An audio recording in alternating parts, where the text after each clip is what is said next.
Hello friends, unique কিচেনের পক্ষ থেকে সবাইকে শুভেচ্ছা। ভালো আছেন নিশ্চয়ই। তো আজ আমি রান্না করতে যাচ্ছি সর্ষে বাটা দিয়ে ঢ্যাঁড়সের চচ্চড়ি। তো রান্না শুরু করতে যাব এখন। কাইন্ডলি আমার চ্যানেলটি সাবস্ক্রাইব করে দেবেন, লাইক দেবেন এবং শেয়ার করে দেবেন।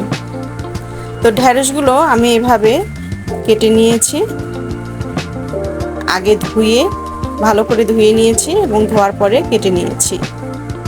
তো ঢ্যাঁড়সের সঙ্গে দেবো এভাবে লম্বা লম্বা করে আলুটাও কেটে ভালো করে ধুয়ে নিয়েছি। এখানে সর্ষে বেটে নিয়েছি। এখানে আমি সাদা সর্ষে এবং কালো সর্ষেটা মিক্স করে বেটে নিয়েছি, সাথে 4-5টা কাঁচামরিচ দিয়েছি। তো চলে এলাম চুলার কাছে, প্যান চাপিয়েছি, তেল দিয়েছি। তেল গরম হয়েছে, আমি 5 ফোড়ন ফুটিয়ে নিলাম, নিয়ে এখানে কাঁচামরিচ দিলাম। কাঁচামরিচটাও একটু হালকা ভাজা হবে। তারপর পেঁয়াজ দিলাম, পেঁয়াজটা একটু ভেজে নিয়ে পরে ঢ্যাঁড়স দিয়ে দেব।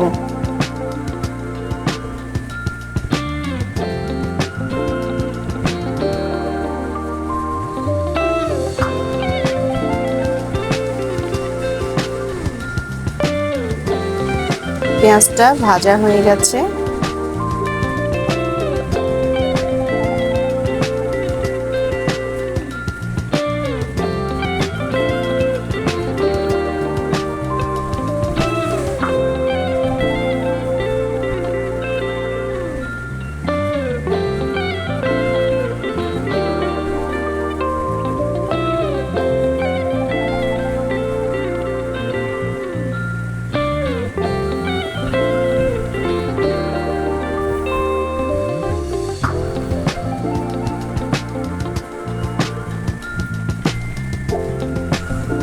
ঢ্যাঁড়সের সঙ্গে আমি আলুটাও ভালো করে ভেজে নেব।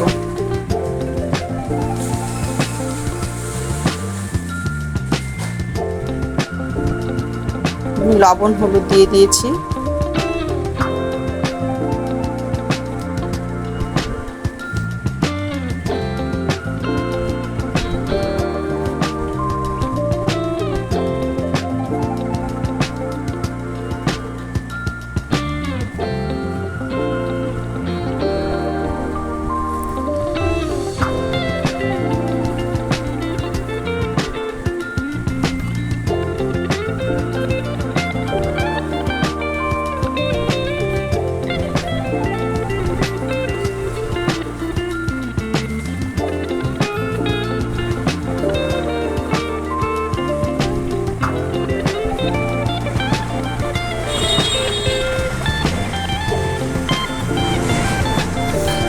এখন আমি সর্ষে বাটাতে জল মিক্স করে একটু ভালো করে গুলে নিয়েছি।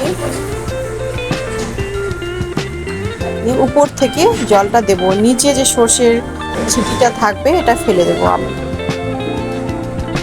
উপর থেকে জলটা ঢেলে দিচ্ছি, আর এই যে নিচে যে সর্ষের ছিটিটা, আমি এখানে আরেকটু জল নিয়ে গুলে উপরের জলটা দিয়ে দেব।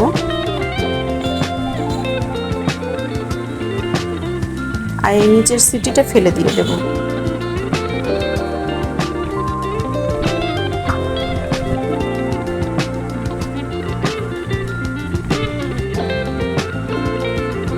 এখন ঢেকে দেব।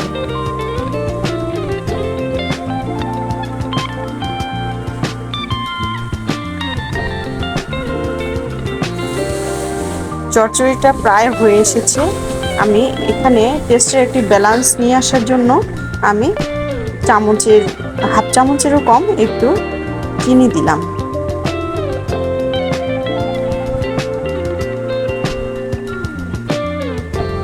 চিনি দিলে এর টেস্টটা একটু বেড়ে যাবে।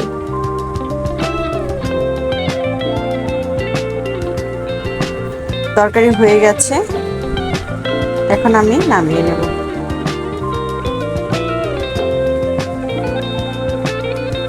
দেখুন ফ্রেন্ডস, দেখতে যত সুন্দর হয়েছে খেতেও তেমনি হয়েছে। তো আজ এ পর্যন্তই। আগামী ভিডিওতে দেখা হবে আবার নতুন কোনো রেসিপি নিয়ে। সে পর্যন্ত আপনারা ভালো থাকবেন, সুস্থ থাকবেন। ধন্যবাদ।